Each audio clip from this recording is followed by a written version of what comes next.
Guys welcome back to our new vlog. તો અત્યારના સાંજના 4:30 થઈ ગયા છે અને હું આજે સાંજથી વ્લોગ સ્ટાર્ટ કરું છું. બસ એમ જ ફ્રી હતી તો મેં કીધું ચલો વ્લોગિંગ કરી લઈએ આજે.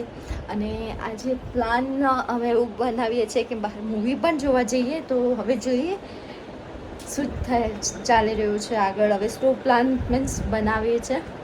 તો બસ દીદી અત્યારે ગયા છે એના ક્લાસમાંથી 5 સાડા 5 સુધી આવી જશે. એ આવે પછી તમને મળાવ. ત્યાં સુધી વેલકમ.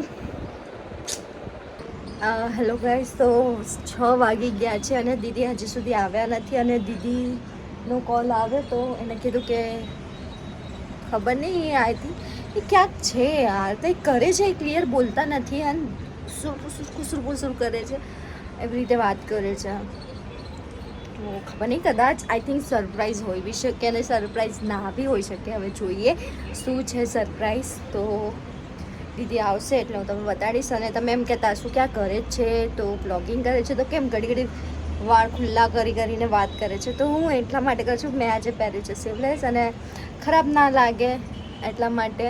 યુ નો કે હું બહુ ટીપ સ્લીવલેસ કે એવું નથી પહેરતી. તમે મને અત્યાર સુધી ફોલો કરતા હશો ઇન્સ્ટામાં કે ગમે ત્યાં સોશિયલ મીડિયા પર, તો તમે જોયું હશે ત્યાં સુધી હું સ્લીવલેસ બિલકુલ નથી પહેરતી. હા, પહેરું છું, એવું નથી કે નથી બી પહેરતી, પહેરું છું પણ અમુક વાર પહેરું છું. તો બસ, તો હવે જોઈએ દીદી આવે એટલે શું સરપ્રાઈઝ છે જોઈએ અને તમને બી બતાવું. યાર, હું તમને એક વસ્તુ તો કહેવાનું ભૂલી જ ગઈ. અત્યારે થોડી વાર પહેલાં અમારી ફ્રેન્ડ્સ ગ્રુપ સાથે વાત થઈ કોન્ફરન્સ કોલ પર, તો વિડીયો કોલ પર. તો અમે લોકોએ ડિસાઈડ કર્યું છે બહાર જવા માટે. તો જલ્દીથી અમે તમને લોકોને બહારના બ્લોગ્સ જોવા મળશે. So we are very very very excited for that. અને અમે ખાસા મીન્સ અમે ગ્રુપમાં જવાના છે અને મારી ખાસ ફ્રેન્ડ મને મળવાની છે. તો જો થશે તો હું પોસિબલ કમ્ફર્ટેબલ હશે તો હું એને મારા વ્લોગિંગમાં લઈશ. પણ બહુ મજા આવવાની છે. તમને બહુ જલ્દી બહારના બ્લોગ જોવા મળશે. પછી એક બહાર ઇન્ટરનેશનલ ટ્રીપનો બ્લોગ જોવા મળશે. તો એ ક્યાં છે શું છે એની માટે તમને મને કન્ટિન્યુઅસલી ઇન્સ્ટા પર ફોલો કરવી પડશે અને યુટ્યુબ પર બી. તો ચલો, તો હા, એકચ્યુઅલ હું એ ટ્રીપની તૈયારી કરીશ તો ઓબ્વિયસલી હું શેર તો કરતી રહીશ. તમને ઘણું બધું જોવા તો મળશે જ. આમ બી યાર મને અહીંયા પિમ્પલ્સ થઈ ગયો છે, બહુ ખરાબ લાગી રહ્યું છે. હજી ગરમી બી બહુ છે એકચ્યુઅલી. અત્યાર સુધી સવારથી એસી ચાલુ હતી, અત્યારે મેં બંધ કરી છે થોડી વાર. બિચારી એસી પર દયા ખાઈને બંધ કરી કે ચાલ ભાઈ તું બી ઠંડી થઈ જા હવે થોડી વાર. અમે ઠંડા થઈ ગયા છે. તો બસ, તો હમણાં અમે દીદી આવશે એટલે એસી તો ચાલુ કરવી જ પડશે. તો ચલો, હવે એક્સાઇટેડ બી છું. દીદી કંઈક ખબર નહીં સરપ્રાઈઝ આવે છે કે નથી આવતી, કે મારો પચકો થઈ જવાનો છે સરપ્રાઈઝ. હું ખાલી બોલું છું પણ એ જે રીતે બોલે છે, જે રીતે કહે છે ને, એ રીતે આઈ થિંક સરપ્રાઈઝ હશે. આઈ ડોન્ટ નો, જોઈએ હવે. ચલો તો મળીએ દીદી આવે એના પછી. સો ગાઈસ, મેં કીધું હતું ને તમને લોકોને સરપ્રાઈઝ મારી માટે શું છે. તો ક્યાં છે દીદી? તો દીદી આ રહ્યા. તો સરપ્રાઈઝ મારી હતી કોલ્ડ કોફી, મારી favourite. Thank you so much. કેમ આવી ઈચ્છા થઈ ગઈ એકદમથી? કેમ કે મને ઈચ્છા થઈ ગઈ પીવા માટે. બાપરે. Just joking. ઓકે, યે. તો હવે અમે પીશું કોલ્ડ કોફી, જે મારી બહુ જ ફેવરેટ છે. યે, ચીયર્સ એવરીવન.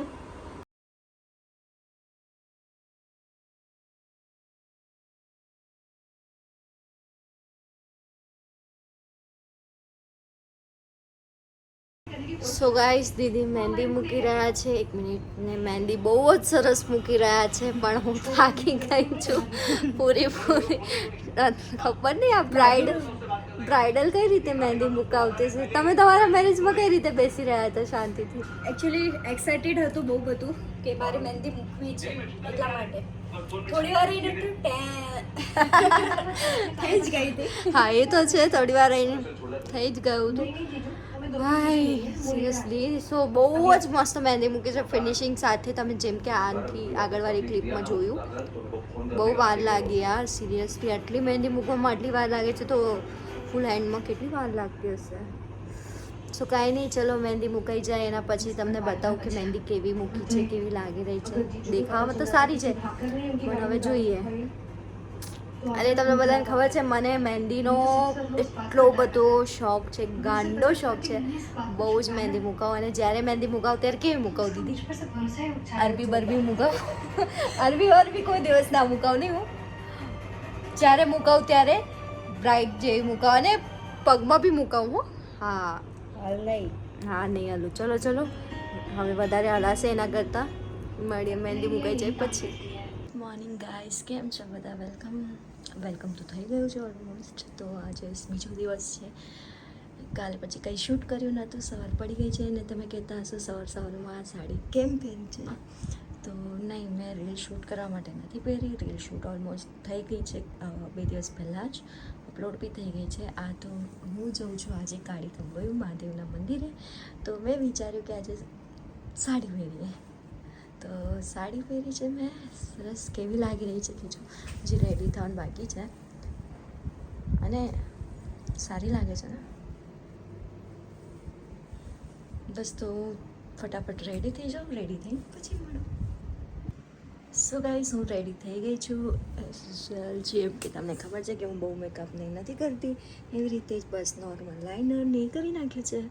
તો તમને ફ્રન્ટ કેમેરો કરીને બતાવું પ્રોપર લુક.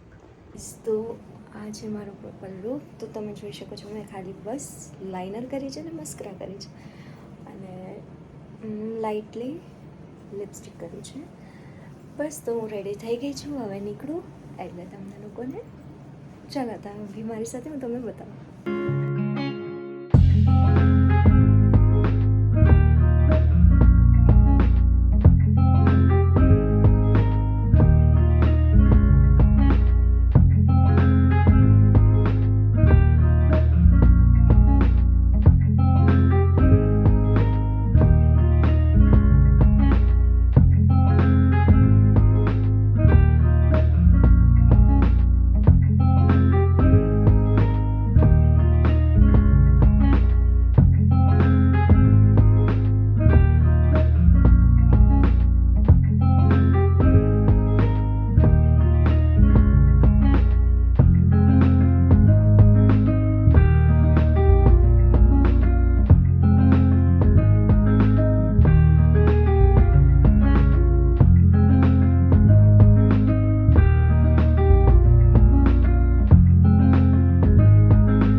તો હું પહોંચી ગઈ છું કાળી કંબોઈ અને મહાદેવજીનો અભિષેક કર્યું અને બહુ જ સરસ રીતે દર્શન થઈ ગયા છે. અને કહેવાય ને ગળદી તો બિલકુલ બી નથી.